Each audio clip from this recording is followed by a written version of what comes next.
আসসালামু আলাইকুম। অফিস শেষ করে বাসার দিকে যাওয়ার সময় রাস্তায় হঠাৎ একটা পাগল দৌড়ে এসে আমার পিঠে অনেক জোরে আঘাত করে তার হাত দিয়ে। এমন অপ্রস্তুত আঘাতে আমি বেশ ব্যথা পাই। ক্লান্ত শরীর তার উপরে বিনা কারণে এমন আঘাত করায় মেজাজটা চরম খারাপ হয়ে যায়। তার হাতের আঘাতে আমি কিছুটা সামনে চলে যাই। পেছনে ফিরে তাকাতেই দেখি একটা পাগল।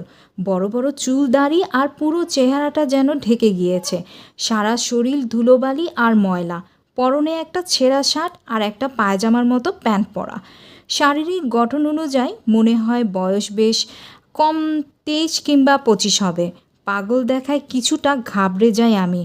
যদি আবার আঘাত করে বসে? একে মেরেও তো লাভ নাই, পাগলের তো কোনো বিচার নাই।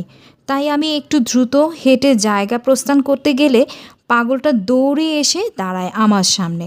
মাথা চুলকাতে চুলকাতে